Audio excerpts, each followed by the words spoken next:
찬송가 508장 우리가 지금은 나간에 되어도 508장 찬송합니다.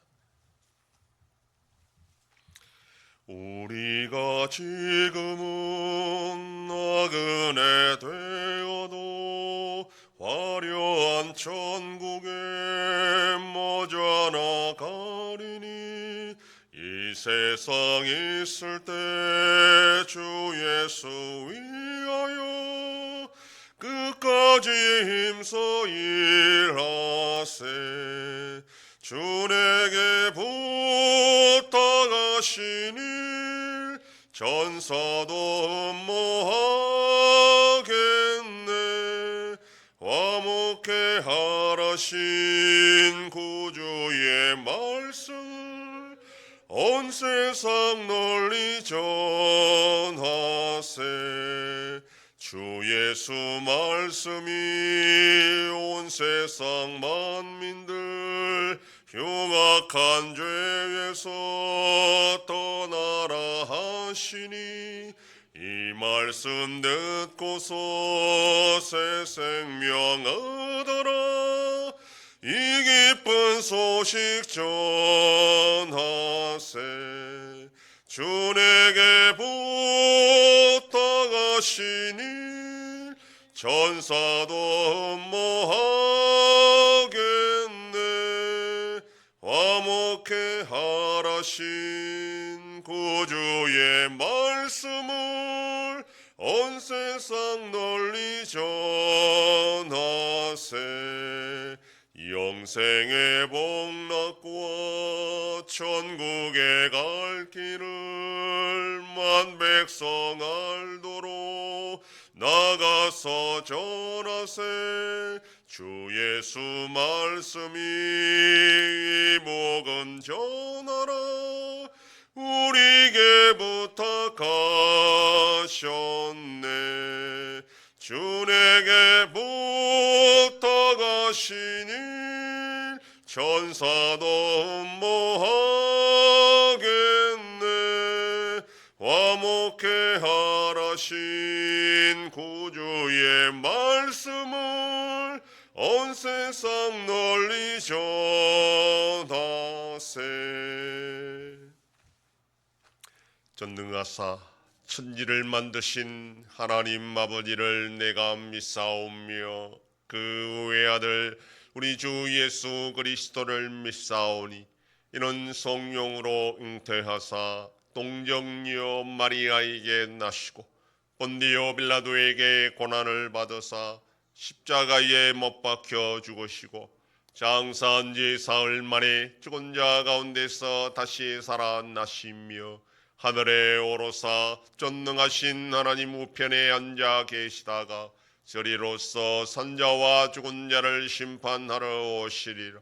성령을 믿사오며 거룩한 공예와 성도가 서로 교통하는 것과 죄를 사하여 주시는 것과 몸이 다시 사는 것과 영원히 사는 것을 믿사옵나이다.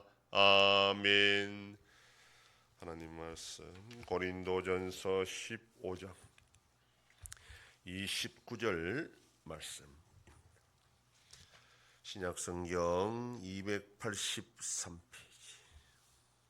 고린도전서 15장 29절 한 절 말씀 다 같이 봉독합니다.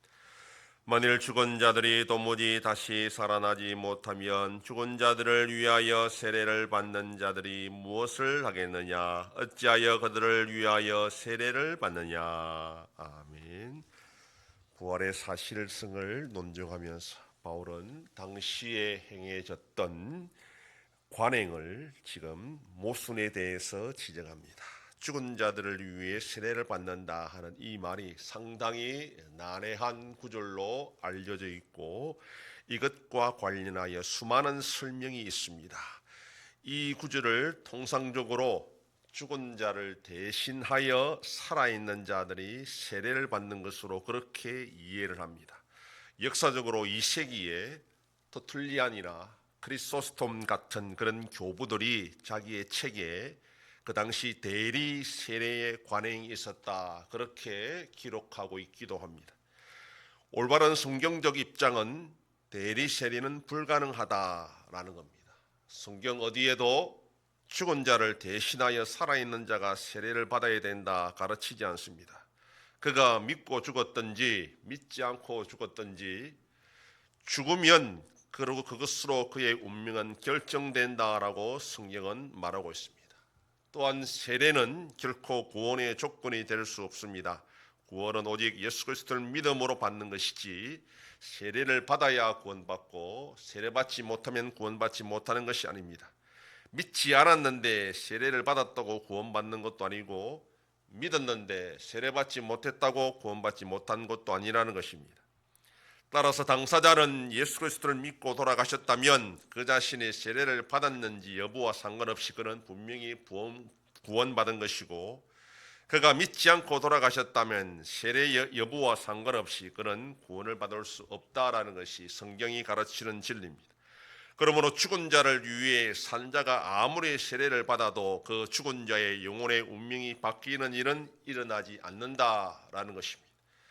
더욱이 한 사람의 믿음은 그 당사자만 구원할 수 있을 뿐 결코 다른 사람, 배우자나 부모나 자식을 구원할 수 없습니다. 오직 자신의 믿음으로 자신의 운명을 결정할 수 있을 뿐입니다. 대신 믿어 구원받는다는 것은 구약이나 신약 어디에도 가르쳐주지 않는 것입니다. 그러므로 산자가 아무리 충만한 믿음으로 죽은 자를 대신하여 믿었고 또한 그 믿음을 따라 세례를 받았어도 그 죽은 자에게는 아무런 영향을 미치지 않는다라는 것입니다. 그렇다고 세례가 아무 소용이 없는 것은 아닙니다. 예수님은 분명히 만민에게 복음을 전파하고 세례를 베풀라 그렇게 말씀하셨습니다. 예수를 믿으면 세례를 받아야 되고 교회는 그 사람의 믿음을 분명하게 확인하고 공식적으로 세례를 베풀어야 됩니다. 세례를 베풀다는 것은 자기의 신앙을 공식적으로 드러낸다는 표시고, 모든 교인들은 그가 세례받았으므로 믿는 자라는 것을 함께 인정해 주는 절차입니다. 그러므로 우리가 신앙생활함에 있어서 교회 생활에서 세례는 분명히 필요하고 또 받아야 되는 것입니다. 다시 본문으로 돌아와 그렇다면 바울은 무엇 때문에 논란이 많은 이 대리 세례에 대해서 말하고 있는가라는 것입니다. 이것은 바울이 결코 대리 세례를 인정했기 때문에 그렇게 말하는 것이 아니라 당시에 관행적으로 행해지는 이 대리 세례를 꼬투리 잡아서 부활을 부정하는 자들의 자체 모순을 지금 논증하고 있다라는 것입니다. 만약에 부활이 불가능하다라고 한다면, 즉 부활을 믿지 못한다면 어찌하여 죽은 자를 위해 세례를 받느냐? 즉 죽은 자를 대신하여 세례를 받는 자는 것은 그 죽은 자가 부활할 것을 믿고 세례를 받는 것인데 부활을 믿지도 않으면서 왜 그렇게 하느냐 이 말입니다. 죽은 자의 부활이 없다면 살아있는 유족들은 죽은 자를 다시 만날 수가 없습니다. 그것만큼 슬픈 일도 없습니다. 성도는 그러나 소망이 없는 자들이 아니기 때문에 죽은 자들과 잠시 이별했어도 우리는 장차 다시 만날 것을 고대하며 사는 자들입니다. 오늘도 먼저 세상을 떠난 주님 품 안에 안식을 누리고 있을 먼저 간 성도들을 다시 만날 뵐 것을 고대하며 사는 것이 바로 우리의 신앙이고 그것이 우리에게 큰 힘이 된다는 것을 기억해야 됩니다. 오늘도 바로 그러한 소망을 가지고 하나님이 주신 우리의 삶을 귀하게 여기면서 최선을 다하며 살아가는 복된 하루가 되기를 소망합니다. 기도하겠습니다.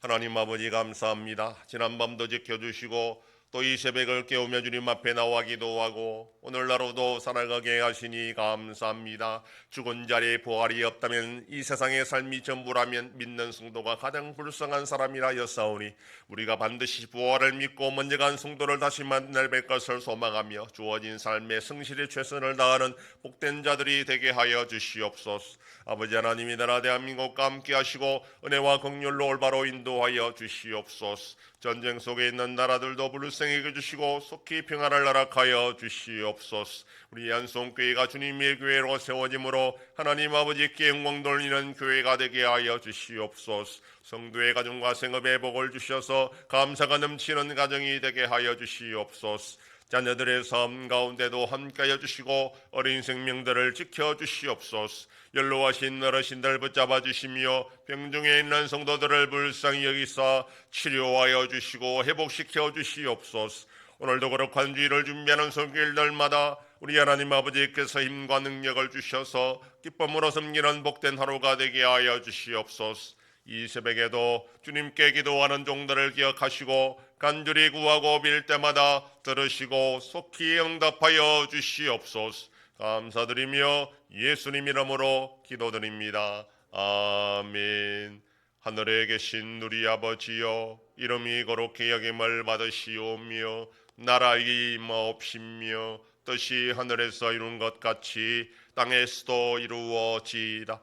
오늘날 우리에게 일용할 양식을 주옵시고 우리가 우리에게 죄 지은 자를 사하여 준 것 같이 우리 죄를 사하여 주옵시고 우리를 시험에 들게 하지 마옵시고 다만 악에서 구하옵소서. 대개 나라와 권세와 영광이 아버지께 영원히 싸움나이다. 아멘.